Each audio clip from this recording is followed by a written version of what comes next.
Terus untuk penyelenggara operatornya ada kayak pesawat misalkan. Terus kerjaan saya apa? Setelah pesawat itu dibeli, nggak ada, benar-benar nggak ada.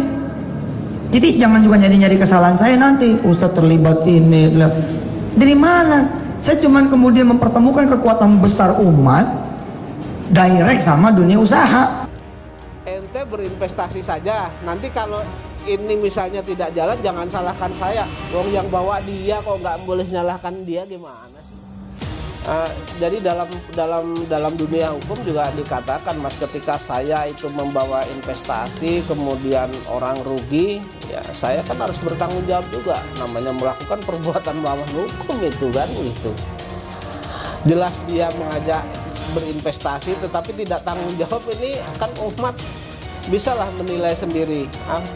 Apa sih maksudnya kan? Bisa jadi, Mas. Jadi nanti begitu orang sudah berinvestasi, walaupun jumlahnya nggak besar, tetapi ketika orang yang berinvestasi banyak, ribuan, jutaan, bahkan ini kan terkumpulnya banyak juga. Kalau nanti rugi, ya mungkin grand design-nya seperti itu. Jangan sampai nanti dia tersangkut masalah hukum kan.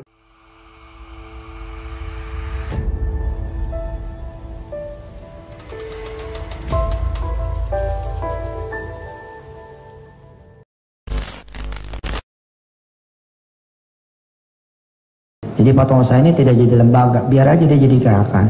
Lembaganya siapa? Ya saya bilang tadi, kita tidak meninggalkan perbankan. Karena nggak mungkin kita punya accounting, punya segala macam, ngapain? Ada mereka kok. Ada dunia insurance. Terus untuk penyelenggara operatornya ada kayak pesawat misalkan. Terus kerjaan saya apa? Setelah pesawat itu dibeli, nggak ada, benar-benar nggak ada. Jadi jangan juga nyari-nyari kesalahan saya nanti. Ustadz terlibat ini, dari mana? Saya cuman kemudian mempertemukan kekuatan besar umat direct sama dunia usaha. Di dunia yang beginian namanya wali amanah. Istilah modern namanya trustee. Saya trustee-nya saja. Trustee-nya saja gitu. Insya Allah lah gitu. Insya Allah. Ya. Oke, Pak Zaini, baik Pak Zaini. Itu tadi ya adalah sebuah penawaran investasi di mana Isu Mansur mengatakan jika terjadi sesuatu, jika terjadi masalah itu jangan cari-cari kesalahan beliau gitu Pak. Nah ini menurut Pak Zaini bagaimana Pak? Begini ya Mas, kita kalau profesionalis ya, profesional ya begitu.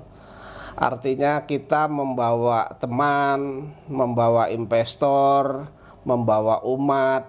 Itu kalau kita sendiri itu tidak menghitung untung dan ruginya, tidak jelas, itu kan tidak profesionalismesasi, tidak ada profesionalismenya.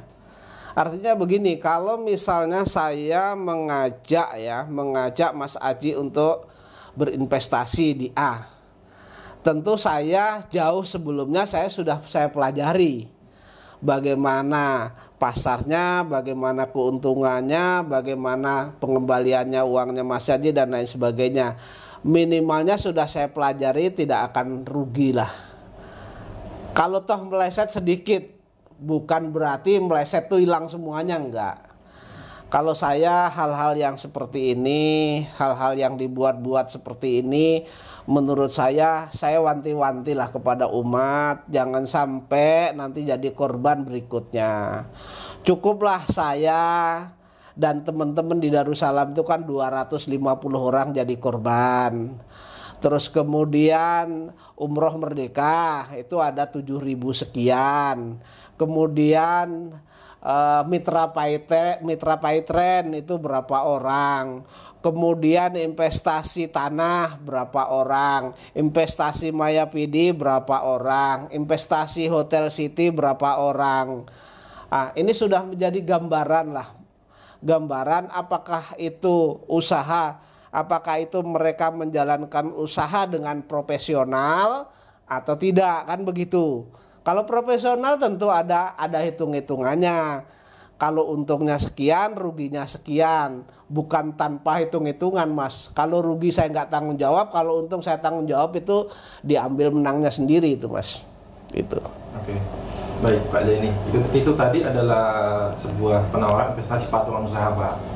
Ya, jadi Jadi kan Yusuf Mansur itu ya intinya kalau terjadi masalah itu dia tidak terlibat gitu karena dia tidak melakukan apapun. Padahal dia sendiri yang menawarkan prestasi gitu Pak. Nah ini kan hampir sama persis dengan kejadian yang Bapak alami ya. Ya. Investasi yang Bapak alami Pak ya. Sama. Jadi dalam dunia hukum juga dikatakan Mas, ketika saya itu membawa investasi kemudian orang rugi, ya saya kan harus bertanggung jawab juga, namanya melakukan perbuatan melawan hukum itu kan begitu. Jelas dia mengajak berinvestasi tetapi tidak tanggung jawab, ini kan umat bisalah menilai sendiri apa sih maksudnya kan begitu. Jangan didorong orang untuk berinvestasi nanti begitu rugi dibiarkan kan begitu kan, nggak elok juga begitu. Sama sebenarnya Mas berkaitan dengan investasi batu bara ini kan tangan kanan dari PT Adi Partner Perkasa, Yusuf Mansur, Adiansa itu kan tangan kanannya sebenarnya BMT Mas.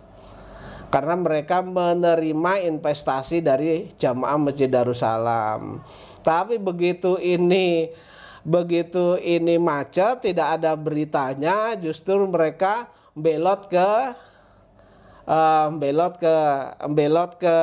Adi Partner Perkasa. Mereka mengatakan bahwa saya tidak terlibat, saya tidak ada perjanjian dan lain sebagainya. Ini kan menurut saya munafik, tidak sesuai dengan apa yang dikerjakan gitu loh. Ya saya ngelus dada saja, lembaga keuangan katanya pengurusnya ustadz, tetapi kok seperti itu kan begitu. Ya. Dalam penawaran investasi tersebut, Yusuf Mansur mengatakan bahwa dia hanya ingin menjadi jaminan kepercayaan atau trustinya saja Pak, gitu Pak. Nah ini kan investasi yang digagas oleh YM ini yang sampai saat ini tidak jelas cenderungannya, itu kan banyak Pak yang berjamaah Pak. Ini apakah kemungkinan Pak patut diduga itu merupakan grand design dari supaya para investor itu menggugat atau menuntut haknya kembali Pak? Bisa jadi Mas, jadi nanti begitu orang sudah berinvestasi walaupun jumlahnya nggak besar, tetapi ketika orang yang berinvestasi banyak, ribuan, jutaan, bahkan ini kan terkumpulnya banyak juga. Kalau nanti rugi ya mungkin grand design-nya seperti itu, jangan sampai nanti dia tersangkut masalah hukum kan. Sama dengan di BMT, dengan di JBN ini kan begitu. Dia ingin menghilangkan bahwa di dalam ini tuh nggak ada perjanjian. Tetapi ingat 1320 itu persyaratan perjanjian kalau terpenuhi sudah merupakan konsensus dan saya sudah menyetorkan uang, dia menerima. Berarti di sanalah terjadi perjanjian. Ini menurut Profesor Subekti yang juga diambil teorinya dari Profesor Egen loh ya. Egen ini malah kalau ngelihat dari namanya, Egen ini malah non muslim loh. Mereka mengatakan bahwa moralitas itu adalah unsur yang pertama sebagai manusia, ditinggikan kedudukannya. Jadi kalau manusia sudah tidak bisa dipegang mulutnya menurut Egen, itu sudah di luar batas begitu. Ya, jadi aneh ya Pak jika seseorang menawarkan suatu investasi, suatu proyek, tapi dia sendiri yang menawarkan menolak untuk ikut sertakan terlibat atau apapun jika terjadi masalah Pak ya. Iya, tidak profesionalisme lah, tidak ada profesionalismenya. Oke Pak Jenny. Iya. Itu saja Pak Jenny. Iya. Ada pesan-pesan untuk kalau ada profesionalismenya kan tentu mereka akan menawarkan kepada umat itu, mereka melakukan kajian. Baik itu secara akademis maupun teori-teori yang lain kan dikaji terlebih dahulu. Tidak begitu ente berinvestasi saja. Nanti kalau ini misalnya tidak jalan, jangan salahkan saya. Wong yang bawa dia kok nggak boleh nyalahkan dia, gimana sih? Di dalam hukum juga kalau mereka memulai, tentu mereka juga harus sebagai tergugat. Setidak-tidaknya turut tergugat kan begitu. Oke, baik Pak Jenny. Mungkin ada pesan-pesan Pak Jenny pada masyarakat Pak Jenny? Saya mengingatkan kepada umat saja, intinya jangan sampai terjadi korban-korban berikutnya.